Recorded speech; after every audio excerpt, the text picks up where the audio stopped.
Yes, it's true. My Moto Guzzi V7 is sold because I bought a Harley-Davidson, I know, Sportster Iron 1200.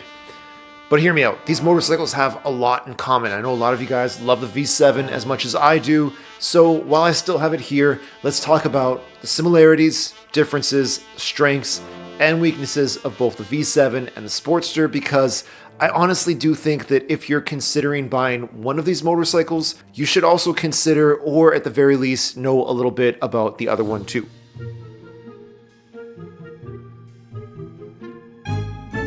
Me and you, we're going to judge this like it's a bit of a boxing match, and we are going to score some points. At the end, I'll tell you who I think won, you tell me who you think won. So get your scorecard, let's ring the bell.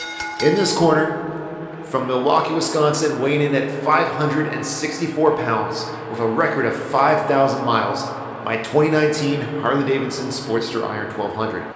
And in this corner, from Mandello del Ladio, Italy, weighing in at 435 pounds with a record of 9,000 miles, the winner of the best midsize retro motorcycle from E-Series, my 2013 Moto Guzzi V7. Right away, I'm awarding 1 point to the Moto Guzzi for being 130 pounds lighter. The Sportster doesn't feel heavy when you're riding it because the center of gravity is so down low, but we're still talking about a 30% weight difference, and that's a lot. But I'm also going to award 1 point to the Harley for being both 6 years newer and having about half the miles. That counts for something too.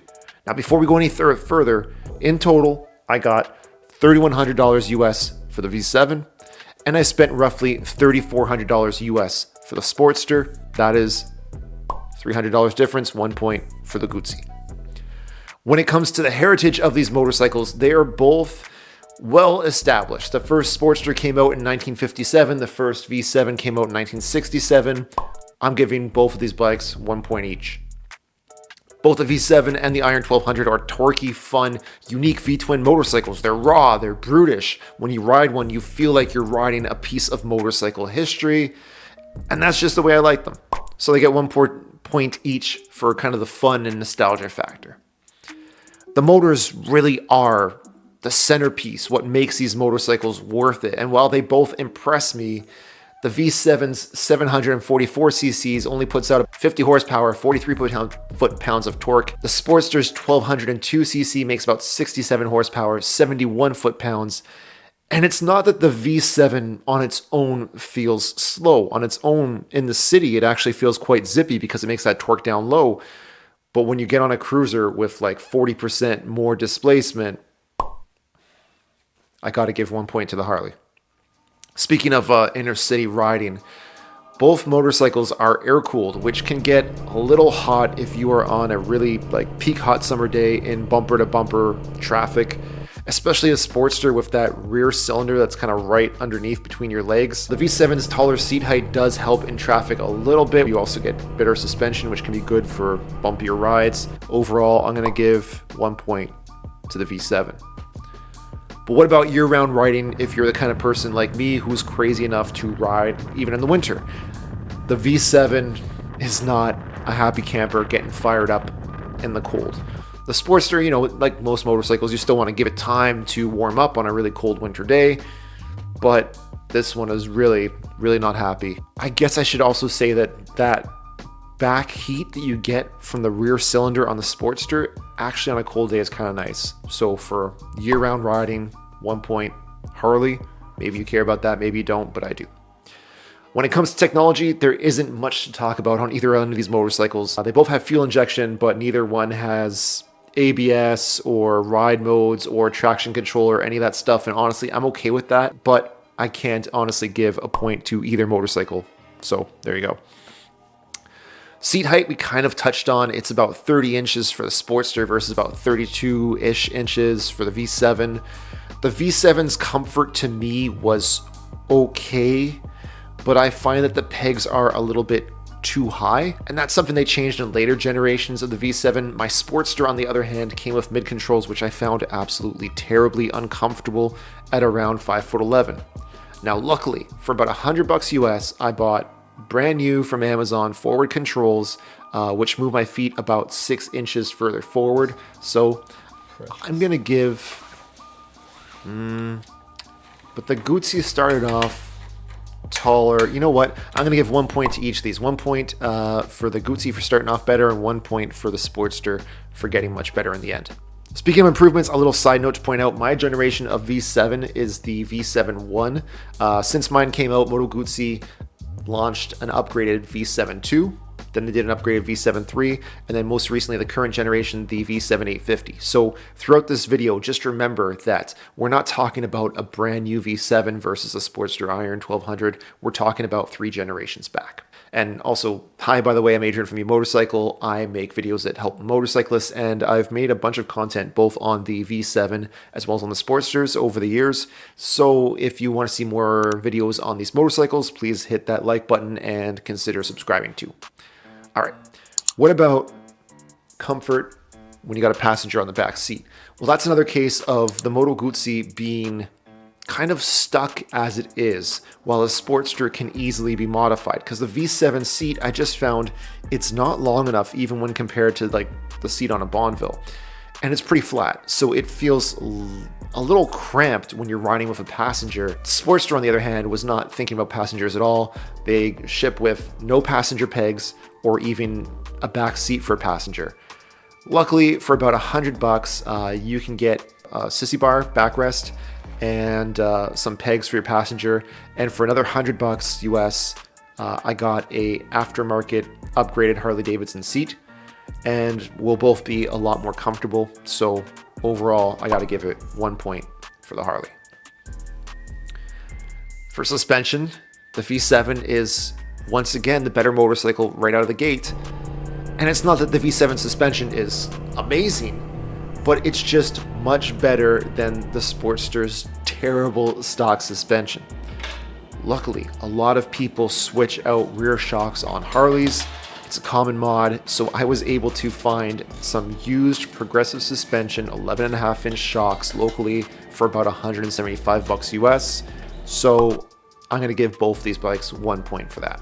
Despite the V7 being the lesser powered motorcycle, it's equipped with better braking components. It has standard steel braided brake lines, and it has standard Brembo brake calipers front and back.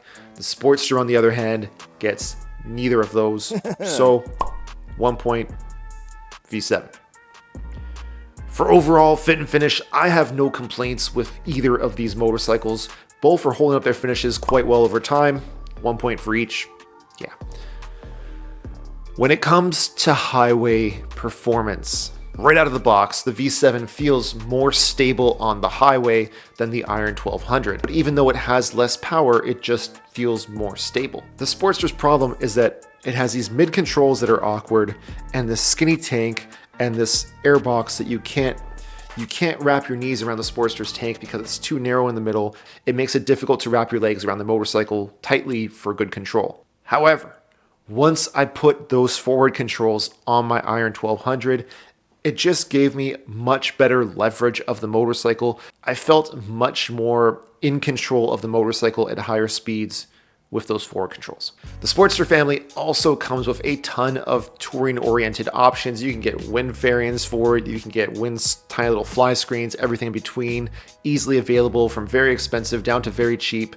The V7 does not have anywhere near as many options, and typically with the V7, whatever parts you do find, you're usually stuck paying the brand new price to buy it brand new because there just isn't a lot of used stuff out there. So highway, 1 point, Sportster.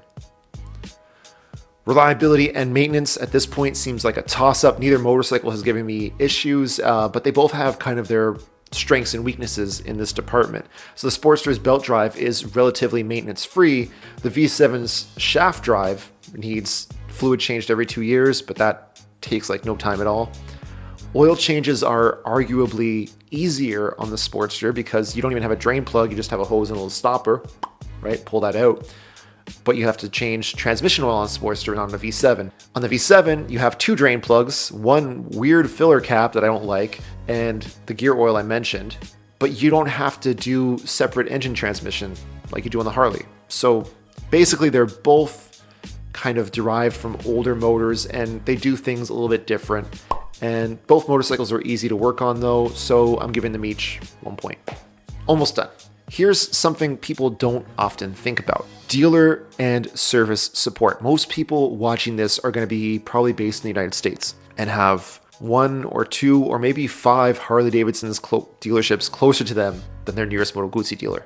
But by some weird twist of fate, my nearest Moto Guzzi dealer, Studio Cycle, is like 15 minutes away. My nearest independent Moto Guzzi specialist, Carlo at Moto Motori, is like 20-25 minutes away. So somehow I probably get better and friendlier Moto Guzzi support, but I totally realize that I'm going to be the exception here. Most of you guys, that's not going to be the case. So fair enough. For me, I'm scoring this 1 point for Moto Guzzi, but if you're keeping score yourself, you want to give 1 point to Harley instead, I get it. And of course, for my comparisons for you guys, I researched the costs and availability of the most commonly replaced motorcycle parts. I actually look it up for you guys. And if you don't mind, please hit that like button if you've ever had to replace any of these parts you see on the screen. So that's $364 for the Moto Guzzi parts compared to $506 for the Harley-Davidson parts. And on average, we have an 11-day wait time for the Moto Guzzi parts compared to an 8.5-day wait time for the Harley-Davidson parts.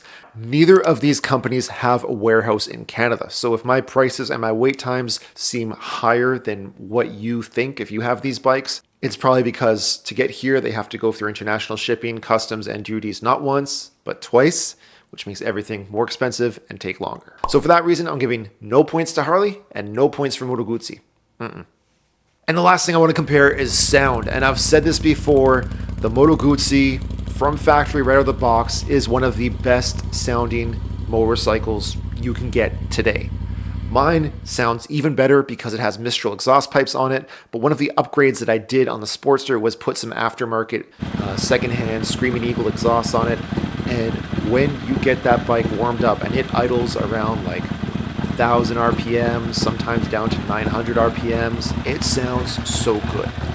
Compared to the V7, which idles at around 1,300 RPMs, both bikes sound better than most, but for that low potato, I gotta give 1 point to the Harley.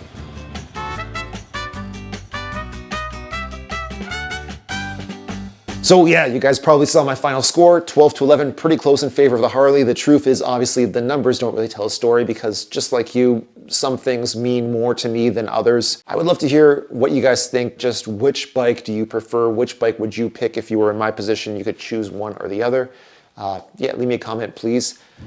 The way I see it, sort of my closing thoughts are that this is a great bike. I had this for a year and a half. I wasn't looking to get rid of it, nor was I looking for a Harley. I just saw a really good deal on a Harley, and I've had one before, and there's some personal stuff, and I was like, you know what? I'll take the Harley. But if you don't care for the extra power, and if you don't care for customizing a bike, this might actually be the better motorcycle straight out of the box if that's what you're looking for. The V7 just has some things that I can't change. I can't make the frame bigger. I can't make it have way more power. I can't make it more comfortable for myself and a passenger. The Sportster has, you know, a half dozen things I don't like about it, but one by one, I can just keep an eye on the classifieds over the winter and snag up deals within 24 hours of them going up, and one by one pick off those weaknesses and make a much better rounded motorcycle out of it. So that's kind of cool, making it, you know, with the V7, I am picking and choosing when I ride the motorcycle based on the V7's limitations. But with the Sportster, build a bike to my specifications, and that's kind of neat. That's kind of different. I think it's cool. I'm having a good time. I hope you guys are enjoying the content. Yeah, thanks so much for hanging out with me, especially during the winter. It's nice doing this and seeing you guys in the comments and all that. So yeah, thanks very much. If you watch all the way to the end, especially, ride safe, but have fun. Peace.